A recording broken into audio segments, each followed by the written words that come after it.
शुभ संध्या छात्रों। मैं इस समय आप सभी को ऋत्व संधि के विषय में बता रहा हूँ। ऋत्व संधि में हम लोग विसर्ग को र में कैसे बदला जाता है इसके बारे में हम लोग जानेंगे।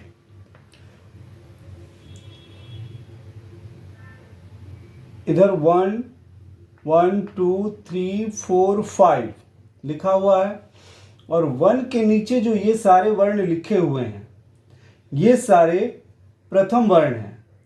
2 के नीचे जो वर्ण लिखे हुए हैं वे द्वितीय वर्ण हैं।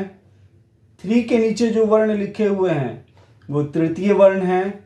4 के नीचे जो वर्ण लिखे हुए हैं वो चतुर्थ वर्ण हैं और 5 के नीचे जो लिखे हुए हैं वो पंचम वर्ण हैं। इन सारे का संबंध यहाँ पर तृतीय, चतुर्थ और पंचम वर्ण से है। अगर ये बोला जाए कि कवर्ग का तृतीय वर्ण कौन है तो देखिए कवर्ग का तृतीय वर्ण है गौ। अगर बोला जाएगा चवर्ग का चतुर्थ वर्ण कौन है तो चवर्ग का चतुर्थ वर्ण है 1, 2, 3, 4 यानी झ। अगर बोला जाएगा पवर्ग का पंचम वर्ण कौन है, पंचम वर्ण तो होगा 1, 2, 3, 4, 5 ये पंचम वर्ण है। तो यहाँ पर तृतीय, चतुर्थ और पंचम जो लिखा हुआ है इसको हम लोग यहाँ से समझेंगे। अब देखिए हम लोग संक्षेप में बहुत कम समय में ऋत्व संधि के विषय में बहुत ही अच्छी तरह से समझ लेंगे। देखिए ये प्लस का मतलब है प्लस के इधर प्रथम वर्ण का अंतिम वर्ण यहाँ पर व्याख्या किया गया है और प्लस के बाद द्वितीय वर्ण के प्रथम वर्ण के बारे में यहाँ व्याख्या किया हुआ है। अब देखिए हम लोगों को परिभाषा कैसे पढ़ना है ऋत्व संधि का। यदि विसर्ग से पहले, इस एरो का मतलब हम लोग पहले बोल सकते हैं। यदि विसर्ग से पहले अ और आ दो वर्ण लिखा हुआ है, अब इसको कट कर देना है। इसका मतलब ये हो गया कि विसर्ग से पहले अ और आ को छोड़कर कोई भी स्वर वर्ण रहे। यदि विसर्ग से पहले अ और आ को कट कर दिए यानी विसर्ग से पहले अ और आ को छोड़कर कोई भी स्वर वर्ण हो और प्लस मीन्स इसके बाद और इसके बाद कोई भी स्वर वर्ण हो या किसी भी वर्ग का तीसरा, चौथा, पांचवा यानी ये तीसरा, चौथा, पांचवा, तीसरा, चौथा, पांचवा, तीसरा, चौथा, पांचवा, तीसरा, चौथा, पांचवा, तीसरा, चौथा, पांचवा, इस तीसरे, चौथे, पांचवें वर्ण में से कोई भी वर्ण हो या य, र, ल, व में से कोई वर्ण हो तो ये जो विसर्ग है ये विसर्ग र में कन्वर्ट हो जाता है, र में बदल जाता है। अब देखिए एग्जाम्पल से हम लोग समझते हैं। पहला एग्जाम्पल है निह, जोड़, बला। अब देखिए यहां पर विसर्ग है और विसर्ग से पहले अब इसको हम लोग वर्ण विच्छेद करते हैं तो देखिए न प्लस ई प्लस विसर्ग। अब देखिए विसर्ग से पहले क्या है, छोटी ई है यानी अ और आ को छोड़ करके ये स्वर है छोटी। तो विसर्ग से पहले अ और आ को छोड़कर कोई भी वर्ण हो तो ये ई अ और आ को छोड़कर है तब, और इसके बाद ये विसर्ग से पहले एक नियम ये फॉलो हो गया कि विसर्ग से पहले अ और आ को छोड़कर कोई भी स्वर हो तो विसर्ग से पहले अ और आ को छोड़कर ये ई है।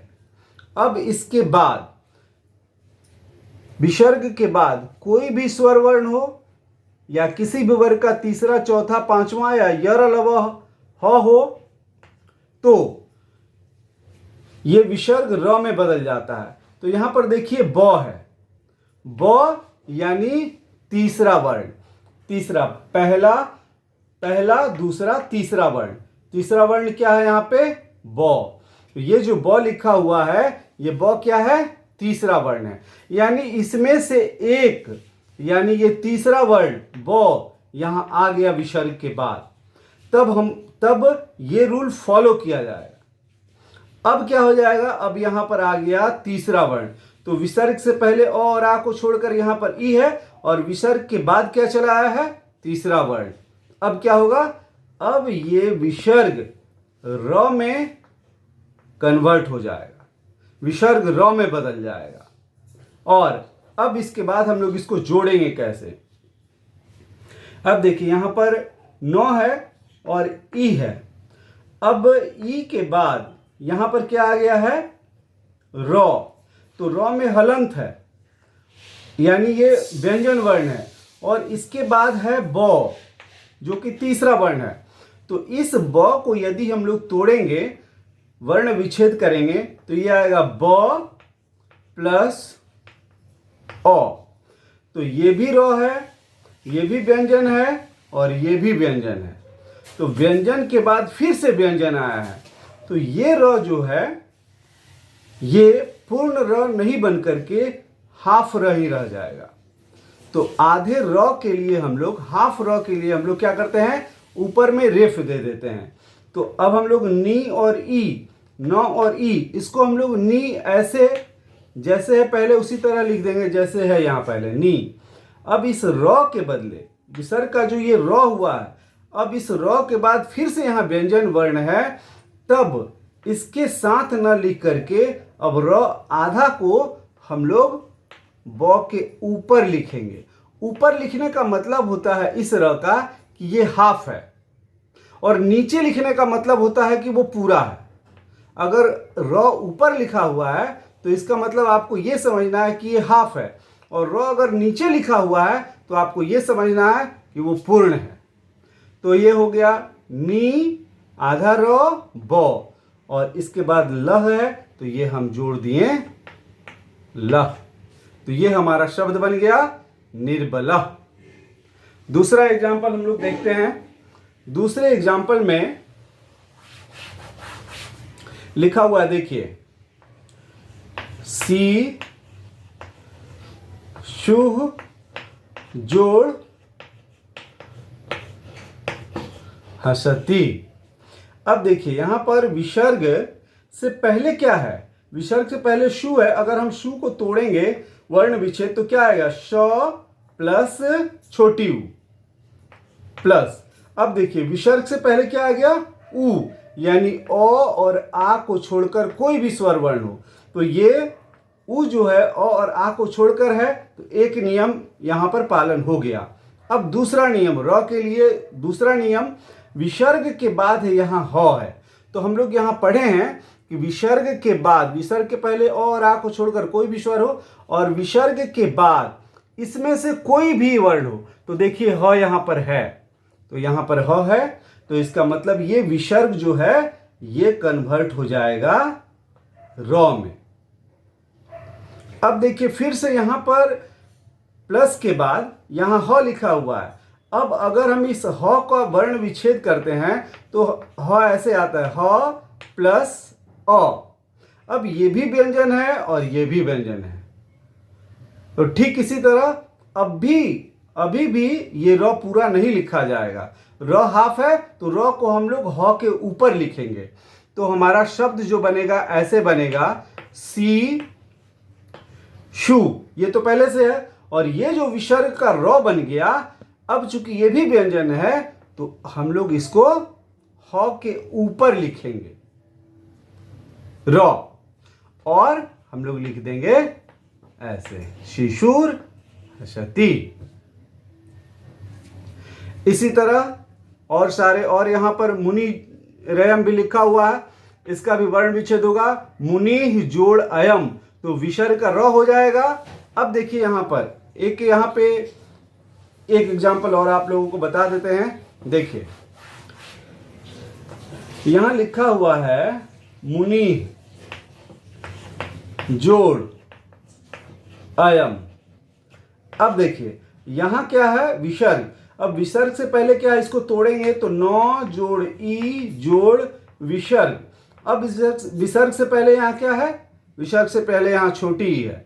इसका मतलब हुआ विसर्ग से पहले छोटी ई है और विसर्ग के बाद यहाँ पर अ है यानी स्वर वर्ण है।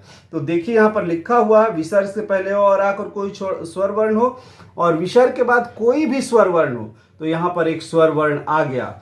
इसका मतलब ये विसर्ग र में कन्वर्ट होगा। अब यहां पर देखिए शब्द क्या बन गया, मुंह नी। अब इस र के बाद यहां पर अ है तो ये र व्यंजन है और ये स्वर है, तो र के साथ अ जब मिल जाएगा तो ये र पूरा बन जाएगा, यानी ऐसा रूप बन जाएगा र का। ये र अब आधा नहीं रहेगा, र के साथ अ मिल गया तो र पूर्ण हो गया। अब इसके बाद हम लोग यम लिख देंगे तो हमारा ये शब्द बन जाएगा मुनि रयम। आशा करते हैं ये वीडियो आप लोगों को पसंद आया होगा। इस वीडियो को देखकर आपका ज्ञानवर्धन अवश्य हुआ होगा। वीडियो देखने के लिए आप सभी का बहुत बहुत धन्यवाद।